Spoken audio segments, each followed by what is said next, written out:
Matthew chapter 16. Matthew chapter 16, we'll start in verse 13. And this is our 18th message. We can just advance a slide. This is our 18th message in Matthew. And we'll advance it one more time. This portion is about Peter's confession. We're going to spend this morning's time looking at the confession of Peter. We'll advance the slide. And it is a simple question that Jesus asked. It's simple, and yet it is profound. Who do people say that I am? And in particular, who do you say that I am? What I want to do, and the reason I included part of verse 21, we'll go to the next slide, is that I want us to see that there is, in fact, this is a pivot point in Matthew. Even though we're not categorizing it as part of the 5 sections where Jesus is doing something, and then after those teaching something, but within Matthew chapter 16, we see the pivot about the Messiah. From chapter 1 up until chapter 16, we are seeing the words about the Messiah of the Old Testament prophecies. We're seeing those words being fulfilled by the works of the Messiah, Jesus Christ.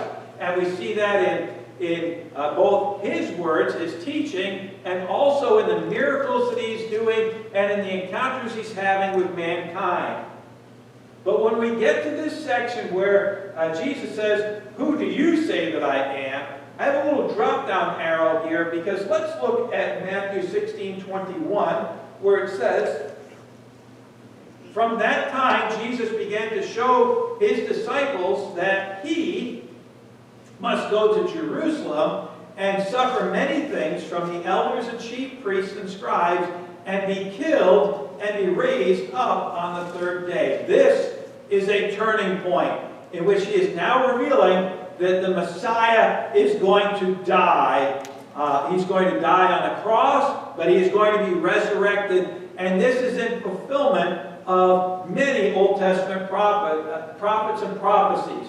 So as we see at this turning point, it then becomes this slope of the death and resurrection of the Messiah, and that takes us through to chapter 28.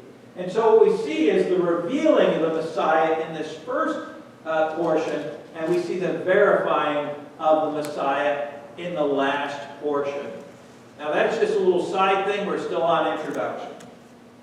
But now we're into the message.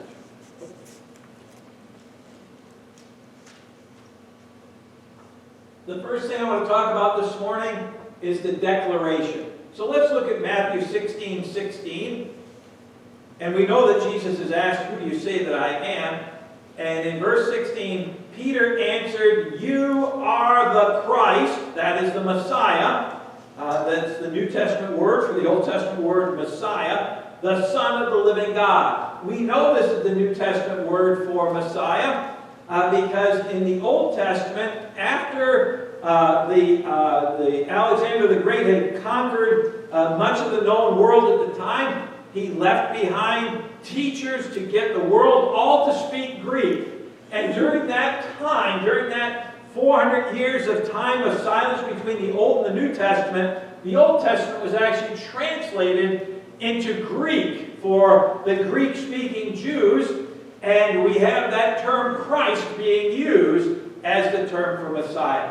And so as we look at this declaration this morning, I'd like you to change the slide to the next one. I want us to look at what other people were saying. If we see back here, it says in verse 13, the last part, "Who do people say that the Son of Man is?"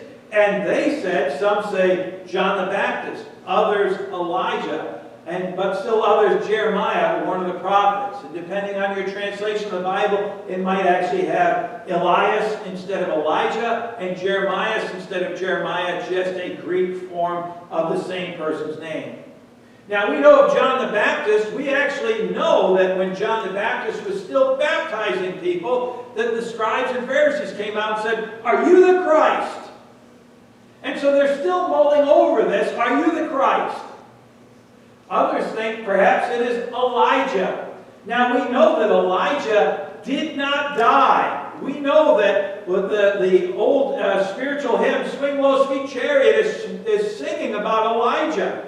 That Elijah, when he departed, he went off to heaven. He never died. Chariot of fire came down, swooped him up, and took him off up to heaven. And Elisha took over the prophet's position. The Jews still have the open door, the empty seat, and the cup of wine for Elijah at every Passover in case he will return. They recognize that the latest of the writings of their books, the book of Malachi, ends with talking about that Elijah will come. And so some are thinking that Jesus is John the Baptist. In other words, another herald of the Messiah coming. Some think that he's Elijah, that perhaps he is through Elijah that herald that is coming. And some say that he is Jeremiah. Now, often we've heard he's identified as Jeremiah because Jeremiah is known as the weeping prophet, and Jesus has wept over Jerusalem. He's wept over the funeral of Nicodemus, and that Jesus has that kind of compassion. But there's another reason why they think that he's Jeremiah at this time, and that is because the Jews had a tradition that when the Babylonians came to Jerusalem, before they flattened it and overtook the temple, the tradition is that Jeremiah had the help of priests, and they took the Ark of the Covenant, the incense altar, and the remnants of the old tabernacle, and hid them on the same mountain that Moses passed away with, in other words, outside the Holy Land, hid them in a mountain, in a cave, and covered over the cave opening with the stones, in hopes that once the occupation was over, once the kingdom was reestablished, that they would have the most important temple furnishings. And so they thought perhaps he's Jeremiah. In other words, he's going to unlock temple worship in the classic sense with the Ark of the Covenant and all of those trappings. And then they thought perhaps he's just one of the prophets. In other words, they aren't connecting Jesus with being the Messiah. They're connecting him only with announcing the Messiah. You know that they were looking for a Messiah. They were looking at prophecies and only looking at the prophecies that portrayed the Messiah as setting up his kingdom through force. What they were actually doing was looking at the end prophecies of Jesus' second coming, in which he will establish his kingdom, and that his enemies will be defeated. They weren't looking that he was in fact going to be the suffering servant that Isaiah spent so much time prophesying about. So that's what others were saying. They, the Jews, are expecting the old ways, and we'll scoot to the next slide, they're expecting the old ways to be restored. They were not expecting that all things would become new, as the New Testament says. They were looking to the past and not to the present or the future. They had a nostalgia about their glory days, and by the way, rightly so. Their kingdom under David and Solomon was glorious. It was powerful. It was world-defining. But what they wanted with the old ways, they weren't looking for the new covenant. They were just looking at the glory days. Let's go to the next slide. Then Peter, speaking on behalf of the disciples, said, "You are the Christ, the Son of the living God." This is Peter's confession. As a matter of fact, we don't celebrate it, but there are some Christians that celebrate January 18th as Peter's Confession Day. So if you're looking for a holiday, come January 18th, after you've had no holidays for 2 weeks, you can celebrate the festival, and it is a festival, this festival of St. Peter's Confession. But he gets it right. He nails it. He talks about him being the Messiah and the Son of God. He gets the eternal and the temporal connection. This is Peter's confession. It should be ours. As a matter of fact, A couple of weeks ago downstairs, the junior church was, actually their lesson was on Peter's confession. So the chair right in front of Betty Camp, if you want to have their coloring picture, if you want to do some adult coloring, there's a coloring picture. I've made some copies. You can take them home and do with them as you will. And so what we saw here is in fact his declaration or his confession. But going from declaration, I want to bring us to revelation. Revelation. Look at chapter 16 and verse 17.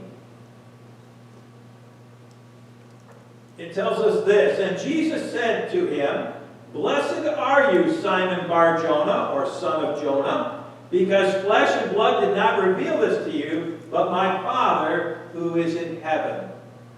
This is the revelation. I'd like to give you a bunch of things that it was not, and then I want to give you what it was. First of all, this declaration, this confession that Jesus was or is the Christ, the Son of the living God, first of all, it is not the product of being convinced, but rather of being convicted. Jesus didn't set out to convince the disciples that he was the Messiah, but Jesus is very clear that it was revealed to him by the Father. In other words, this is conviction. This is not just being convinced, because you might be convinced of one thing one day and then convinced of another thing the next day. And that is not the same as conviction, which you have a deep-seated relationship to that belief. And so it is not the product of being convinced, but rather of being convicted. Next slide. This is not the sum of fact, but rather of faith. We talked a little about fact and faith in Sunday school, and I want you to get this out of what we spoke about, and that is that faith is more important than quote-unquote fact. The world's facts seem to swim, swing, and sway, but Christian faith has been the same every single day. Putting your faith and trust in God, and the things that we don't understand, we may or may not understand, but faith is the anchor of our soul. It is the steadfastness that keeps us engaged and embraced, and that keeps us going on a steady flow. The world's facts change, and people's assumptions change, and people's directions change, but when it is a matter of faith, it has steadfastness. This was not the sum of facts. Jesus did not sit down and say, okay, let's look at all the prophecies, and I've got a checklist here, and I've done this, and I've done this, and I've done this. It was not a to-do list. Jesus was being the Messiah, not trying to become the Messiah. Next slide. This is not the industry of humanity, but rather of divinity. Jesus did not become Messiah because he met some qualifications and things seemed to fit, and therefore he was elected as or selected as the Messiah or positioned himself. This had nothing to do with humanity and everything to do with divinity. Jesus, again, quoting him in verse 17, "Blessed are you, Simon Bar-Jonah, because flesh and blood did not reveal this to you, but my Father who is in heaven." You've ever had the Lord speak to your heart? You've ever had the Scriptures come alive as you're reading them, studying them, seeing how that they are aligning with exactly what you need? You don't need fact. You have a resolve through faith of what has happened. Listen, I'm not denying facts that are facts. But this world, yes can mean no, and no can mean yes, or maybe, or anything you want. We live in a very tenuous time where we have trouble with the truth. This is not the result, and we'll go to the next slide, of education, but rather revelation. The disciples did not need to be educated, and therefore become smart enough to recognize or reason that Jesus was the Messiah. It wasn't the case that Jesus ever sat down to the disciples and said, I'm going to give you a little fact test I'm going to give you a little checklist. I'm going to give you a time of study. You're going to produce a book report. You're going to make a thesis. It had nothing to do with that. As a matter of fact, we know that when Peter and the other apostles are speaking in Acts chapter 4, I believe it is, they said they took knowledge that these ignorant and unlearned men had been with Jesus. They had not gone through the rabbinical teachings. They had not become a mentor to a rabbi who would then process them through what we would have as a master's or PhD degree system today, where there was a sponsor that would educate, and validate, and then interrogate the student, and then confer on them a degree or a position. These were not a process of education, but rather of life and living. And the very fact that it was revelation. This is the result of God the Father revealing to Peter the truth of Jesus Christ, the Messiah. It did not require a rabbi, it was revelation. And I capitalize that because it's not totally unlike John the Apostle's revelation, the last book of the Bible, in which Jesus is revealed, and we begin to see some of the eternal things of the Lord Jesus. After this statement by Peter, we know that in chapter 17 and verse 1, Jesus is going to go to the Mount of Transfiguration, and they are going to be able to see some of the glory he has with God the Father in heaven itself. There will be the presentation of Moses and Elijah. They will be there, but they will not even be on the same plateau or platform of Jesus. He is that much more superior. And so when we talk about this being revealed to Peter, this confession that we ourselves believe in, that Jesus is the Christ, the Son of the living God, made by Peter here, but not just made by Peter. We'll give you more information in a moment. What I'd like for you to do is see that there's a third thing about this. We have seen in our study that it was in fact a declaration. And we've seen that it was a revelation. But I want to point out that this is the foundation.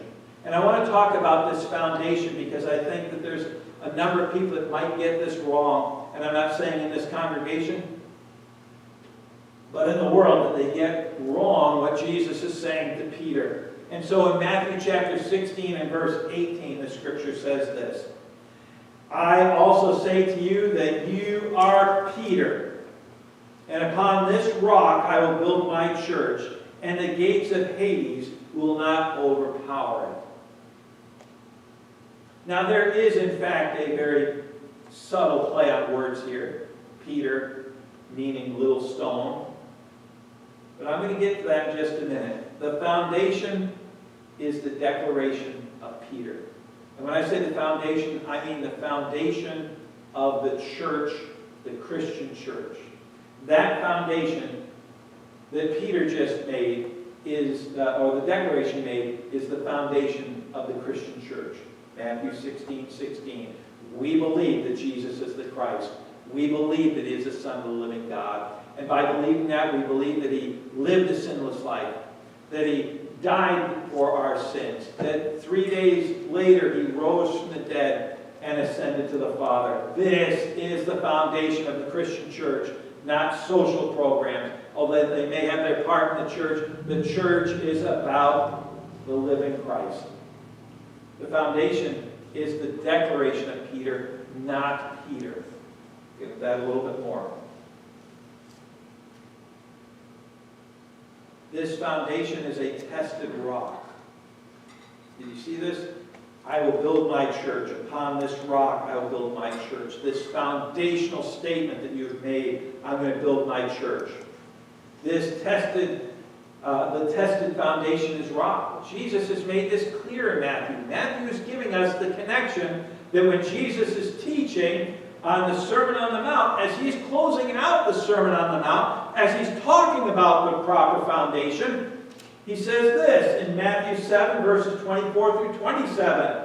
Therefore, everyone who hears these words of mine and acts on them may be compared to a wise man who built his house on the rock. And the rain fell, and the floods came, the winds blew and slammed against that house, and yet it did not fall, for it had been founded on the rock. The rock is the foundation.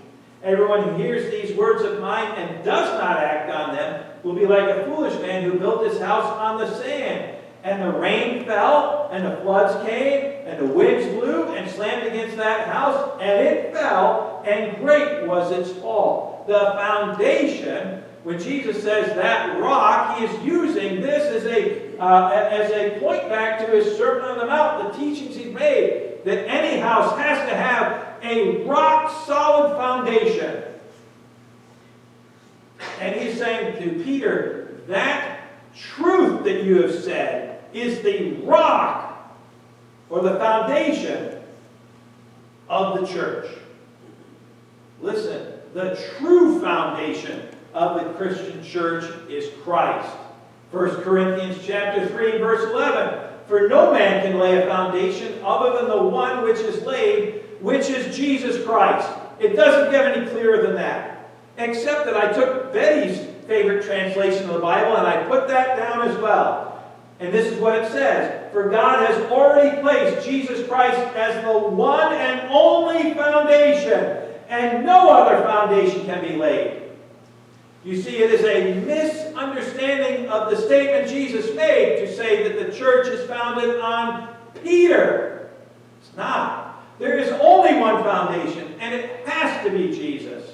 He is the true foundation of the Christian church. The foundation of God's church cannot be a man. Man is temporal. Mankind is temporal. Mankind is sinful. Notice what 1 Timothy 3:5 says. But if any man does not know how to manage his own household, how will he take care of the church of God? This is one of the pastoral requirements that we go through. Paul writing to Timothy and saying, these are pastoral requirements. And what does Paul say? How can he take care? Not how can he found. Not how can he be the brace or the pillar or the foundation. But rather, how can he care for the church of God? And by the way, that's what we want from a pastor, somebody that cares for the church of God, not props it up, not strong-arms it, not forces it, not misdirects it. We want someone that takes care of it. 1 Corinthians 1:2, Paul writes to the church at Corinth, to the church of God, which is at Corinth, to those who have been sanctified in Christ Jesus. The foundation of God's church cannot be a man. And by the way, that we might be highlighting that we need a pastor, but what we need are people who believe in Jesus Christ. The church is not made up of a pastor and people. It is made up of people who love Jesus Christ and want to serve Him and live for Him and see other people come to know Him. Is it important to have a pastor? Absolutely it is. But he is not the foundation of any church. I want to continue with this idea the foundation of God's church cannot be a man. Matthew 16:23. Now we know that Peter made this statement in 16:16. We know that in chapter 16, verse 21, Jesus predicts that he is going to die. Predicts is a wrong word. Foretells would be better. In verse 22, Peter took him, that's Jesus, aside and began to rebuke him, saying, God forbid it, Lord, this shall never happen to you. But he turned, and now we're at verse 23, but he turned and said to Peter, Get behind me, Satan, you are a stumbling block to me, for you are not setting your mind on God's interest, but on man's. Now, if Peter was the foundation of the church, and 7 verses later, just a few sentences later, he is being identified as Satan, that would be a very unsettling start to the Christian church. When we lived in Los Angeles, there was a church to Satan. What an affront to even call it a church, something that is a sanctified assembly for believers. We would not get behind that, would we? We would not like it if the foundation of this church was bootlegging, or drug distribution, or extortion, or any number of things. The foundation of God's church cannot be a name. I'm going to give you a gender reveal. Now, I didn't know Kim and Stuart's granddaughter. I did not know that it was going to be a granddaughter. I just knew that there was a secret or something like that, or maybe they just didn't want to tell me. But I thought it was a secret, and the name Winter was not a clue to me. Like, Winter, I just didn't associate. But Winnie, I get that. I get the connection. But I want to give you a gender reveal here. And so I took my Greek lexicon, and I want to, first of all, if you look at the box all the way to the left, that's under Petros, which is Peter. Okay, so there's actually in the, not far from the Holy Land, a land called Petra, where they built homes in the rocks. But Petros, if you look, I put a square box around it, and it has N, M, S. Okay? And then I put upon this rock, the last one, I circled that, and it has N, standing for noun, DFS. Now, if Peter was this rock, I want to bring this again. I'm going to show you the next slide. And what I did is I put up, I hovered over N, NMS. And it's a noun, and it's nominative, and it's masculine, and it's singular. Now, we don't have genders for everything in our language. But in, like, French, everything has a gender. Your chair has a gender. Cologne, the Navy, everything has a gender. Well, it's pretty straightforward, and I'm not going to get into all of the gender flip-flops that are going on right now, but we can see that his name is a masculine name. Okay? Some are more ambiguous than others, but this is a masculine name. I want to go to the next slide. I want you to see that he is also called Simon. That's a noun, it's a vocative, masculine, singular. Who is the son of Jonah? There's a noun, a vocative, masculine, singular. And now I want you to look here at the Rock. Now, you might be thinking of the Rock, Dwayne Johnson, not a girl, but here, Petra. And I actually work with a Petra. And anyways, I work with a Petra. And now I've hovered over that. And that is a noun, dative, feminine, singular. One thing I can't say, you would look at me and you'd say, oh, you're just teasing. If I said, now, Stuart, she and I are good friends, you'd say, oh, yeah, you misspoke. Because we would recognize that that would be improper to address that way. It does not fit. And this would not fit if people think that Peter is the head of the church. Here he's being identified as a girl. He's not a girl. It's the statement that he made which is feminine. The identification is a feminine statement. It's not talking about Peter. It's talking about his statement. I don't know if I made that clear as mud or muddied the waters and made it unclear, but it is not talking about a person being the foundation of the church, but the statement. So as we look this morning, we see declaration, revelation, and foundation. The foundation of the Christian church is that Jesus is the Christ, the Son of the living God, that he died but is like the Father, alive forevermore. And so as we look at the highlights, the first two parts have not changed as we've gone through this section about what people are thinking about the Messiah. Does Peter have everything right? He does not. He does not want the Messiah to die, but it is necessary for the redemption of the world. But this first part has been the same throughout our entire study of these chapters, that Jesus is the Messiah. But now we can say that he is the Son of God, or God the Son. We now see the divinity being declared. What I want to add is that he is worthy of trust and fellowship. Google Docs did not like the word fellowship. It kept offering me fellowship, which is what fellowship gives us, is fellowship in Jesus. Jesus is the Messiah, the Son of God. He is worthy of your trust and your fellowship. Let's look to the Lord in prayer. God, we're